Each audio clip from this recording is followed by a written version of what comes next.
gastar. Quando a economia estava demasiado, entre aspas, esperta, o Estado ia buscar o dinheiro. Agora, os nossos keynesianos querem sempre o Estado a pôr dinheiro, até ao estouro, como se viu. Aquilo a que se refere é um problema grave, porque o concurso desse tipo de políticas completamente irresponsáveis levou-nos à desgraça. Quer dizer, essa ideia de pôr o Estado a gastar, estádios, TGV, creio que não foi... Não sei se reparou que hoje a chanceler Angela Merkel fez referência aos investimentos públicos em estradas. Em autoestradas. Na conferência de imprensa, enfim, quando lhe perguntaram como é que ela via a situação de Portugal e a necessidade de sermos apoiados de outra forma, ou de virmos a ser mais apoiados, nomeadamente no próximo ano, ela, a dada altura, faz referência ao passado e diz que realmente no passado gastou-se dinheiro, na ótica dela, mal gasto, e deu o exemplo das estradas. E essa lição de que ela tem conhecimento pelo que se vê, é uma lição que vai dificultar a resolução deste problema, porque ela sabe perfeitamente que se mandar o dinheiro para o Estado português é para outra vez para fazer coisas desse género. E esse é o problema. É porque o Estado não tem condições para fazer aquilo que é preciso. No fundo, o que é preciso fazer? Criar empresas que vendam. E que vendam sobretudo para o estrangeiro. Ora, você sabe que o Estado não tem condições rigorosamente nenhumas para dirigir empresas que criem coisas que se vendem no estrangeiro. Os tais bens transacionáveis. Portanto, a senhora Merkel, enfim, lá os conselheiros dela, com certeza que veem com muito maus olhos a vinda de dinheiro de qualquer maneira. Dizer, doutor António José Seguro, olha, tem dinheiro e tal. O que é que faz? O que é que ele vai fazer? Vai pôr o Estado a gastar dinheiro como nos anos do governo anterior. Mas ela também foi confrontada, Dr. Medina, com a situação a que estamos a assistir neste momento e que o senhor também já referiu, quando, por vezes, lembra que o crescimento económico na própria Alemanha no próximo ano será residual, e ela hoje foi confrontada com o facto destas políticas de austeridade nos países periféricos já estarem a atingir o coração da Europa rica, nomeadamente a própria Alemanha. Sim, mas não é agora, Judite.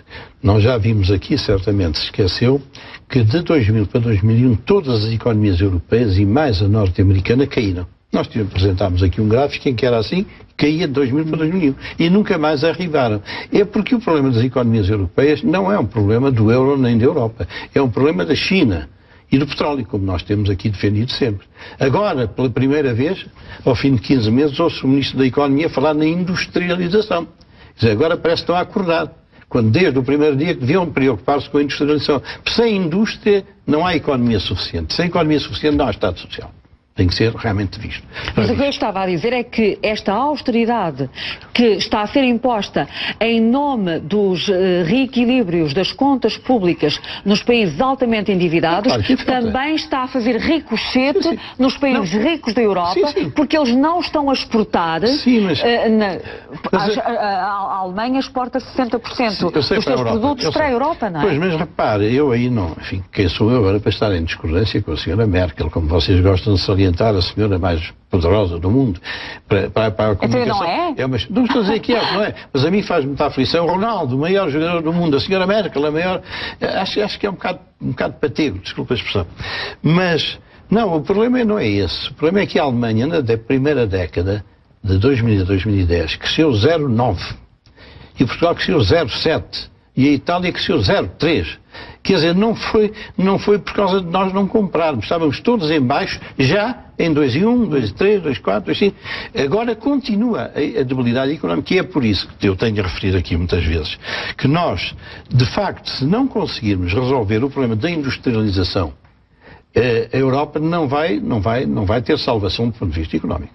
Se não houver indústrias, não é fazer couves, nem a lavar pratos, nem a lavar carros, nós vamos criar economia. Portanto, isso que a senhora Merkel diz é uma perspectiva do problema, mas a explicação não é que isto esteja em baixo, porque isto já estava em baixo em 2,5, 2,3, 2,7, 2,8. Então, seguinte, a queda começou com a entrada da China na Organização Mundial do Comércio. Não, o que ela não diz é como é que a Alemanha, sendo o motor político e económico da Europa, vê este problema, que não é um problema apenas da crise do euro, da crise das dívidas ou da crise dos países periféricos, mas é um problema de toda a Europa neste momento. É, mas o que eu digo é que o problema de toda a Europa e dos Estados Unidos não é isto. Este problema deriva de nós vermos indústrias todos os meses a sair para o Oriente e o desemprego a crescer cá. Quer dizer, nós, vamos comprar aos países de fora aquilo que fazíamos cá dentro e ficámos com o desemprego cá dentro. Isto é que matou a Europa. Aliás, tenho insistido aqui, praticamente os nossos convidados nunca estão de acordo comigo quanto a isso, mas o tempo vai-lhes mostrar que não tem razão. O que está a matar a Europa não é só o euro é uma consequência. E a Europa tem a obrigação de se entender e de o resolver. O que está a matar a Europa e os Estados Unidos é a industrialização do Oriente. Isso é que estamos. Mas o Dr. Medina reconhece que a Europa, no seu conjunto, nomeadamente as principais lideranças, não estão a avaliar devidamente a dimensão do problema, porque senão encontrariam ou estariam a tentar encontrar respostas políticas à altura, de forma a que houvesse uma inversão desta marcha. Não, quer dizer, isso é uma coisa que vai ter que ser negociada com a China. Não, mas isso o nosso governo vai com 15 meses e a primeira vez que eu ouvi o Ministro da Economia falar da industrialização foi agora. Portanto, não é só a Europa, cá também. O problema da indústria, sabe que eu, como trabalhei na indústria, talvez tenha uma hipersensibilidade. Só se sabe que eu comecei a trabalhar na indústria, no Barreiro. E, portanto, eu vejo a indústria realmente como uma grande fonte da riqueza de um país. Nós estamos sem indústria em meia dúzia de anos. O PIB português, a indústria contribuía com 20 e tal % e agora contribui com 12%. Quer dizer, uma grande parte do desemprego, o desemprego de base, foi a queda da indústria. Depois, claro, como as pessoas que saem da indústria não têm dinheiro para comprar, também vão os restaurantes atrás, vão os sapateiros, vai tudo atrás. Mas o problema, à partida, é a perda das indústrias.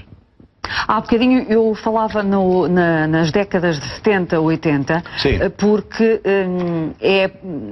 nomeadamente a partir de 1975, sim, que se começam a identificar os primeiros sinais de enfraquecimento das economias. Sim, é a partir basicamente o primeiro choque petrolífero de 73 foi o primeiro sinal do enfraquecimento das economias.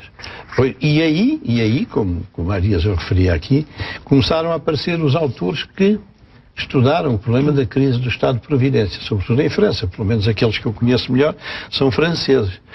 E aí começou-se a notar que a economia não dava dinheiro suficiente para o Estado Social. Veja, com 30 anos, ainda as pessoas cá não perceberam.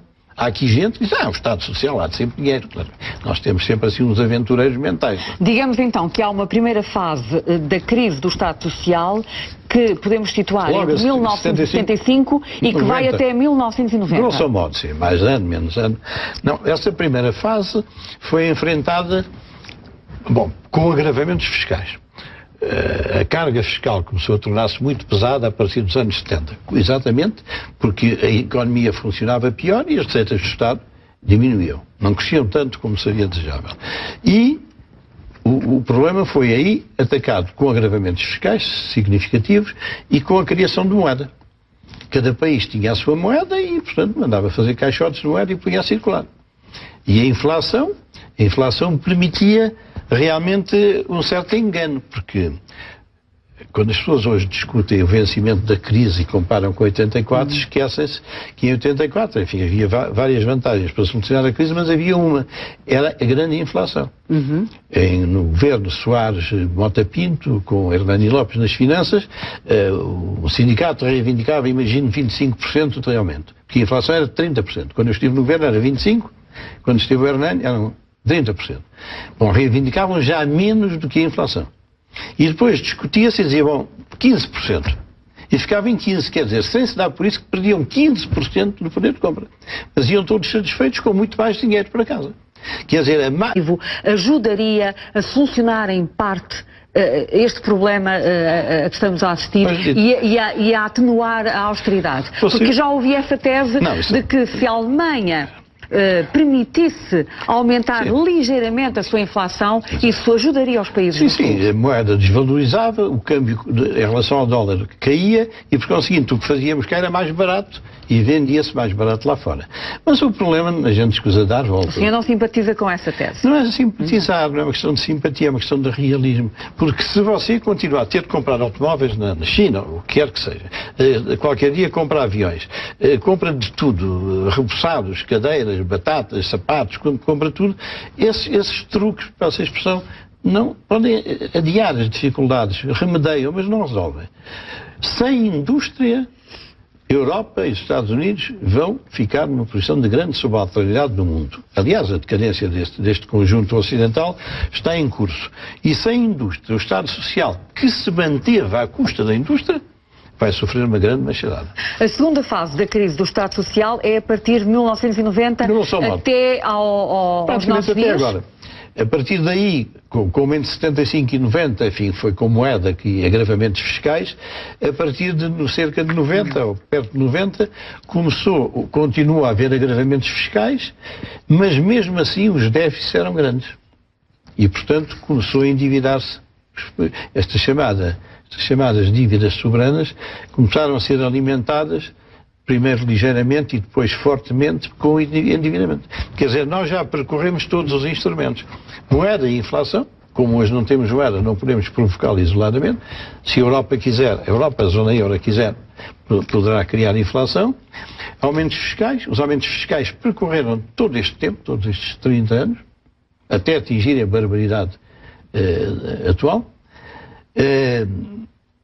Depois, mas deixa-me perguntar-lhe o seguinte, independentemente desses fatores que enuncia, se não tivesse sido a crise financeira de 2007-2008, o Estado Social estaria nesta fase de esgotamento como está? Sim. Ou apesar de tudo, estaria mais controlável a situação? O problema do Estado Social não é controlável sem economia. Se não tivermos uma economia que gera riqueza para pagar impostos, o Estado Social não tem solução. Aliás, nós vamos ver, sobretudo, esta divisão do tratamento do Estado Social, eu tinha-lhe sugerido que fosse até 2010 hoje. Sim. E depois, no fundo, vamos tratar do Estado Social depois da falência do Estado português, 2010 em diante. E você vai lá ver que o Estado Social em Portugal come, entre aspas, a totalidade dos impostos.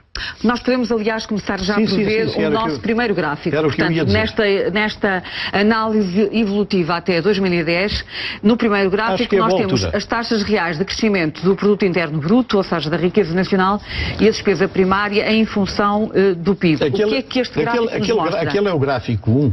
Exato. Parece uma aranha. Aquele gráfico na linha vermelha pretende mostrar a queda da economia. Desde 1950, ou coisa que equivalha... 1960, desde os anos 60. Exato, a economia atingiu um valor altíssimo de crescimento e foi sempre década após década caindo, até chegar, aquele é o caso português, a menos de 1%, ali na ponta direita. 0,6. 0,6. A linha, portanto, aquela é a linha demonstrativa da queda sistemática da dinâmica económica. A azul, foi a primeira vez que eu fiz isto, foi, digamos, a junção da economia com a despesa pública. A despesa pública que era para a despesa pública primária, portanto, sem juros. Sim. Porque os juros adulteram um pouco. Portanto, 20%, creio que em 70%, atingiu 49% em 2010.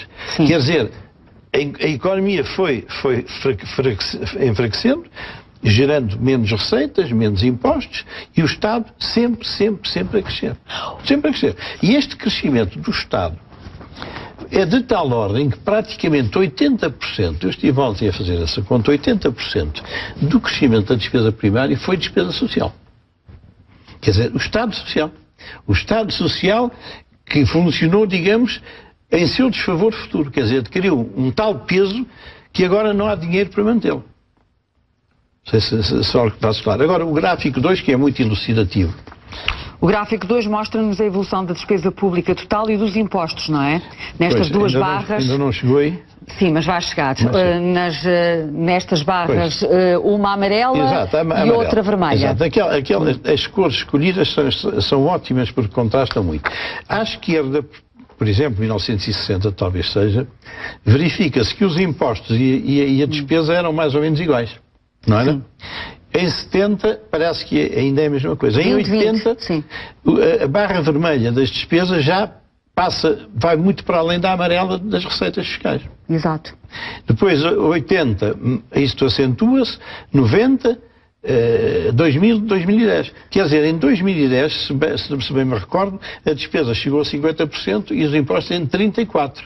Exatamente, é isso. Quer dizer, a insuficiência das receitas fiscais foram de 34% para cobrir. Ó, Dr. Medina, para as pessoas perceberem em casa estas linhas que mostram este desnível entre o crescimento económico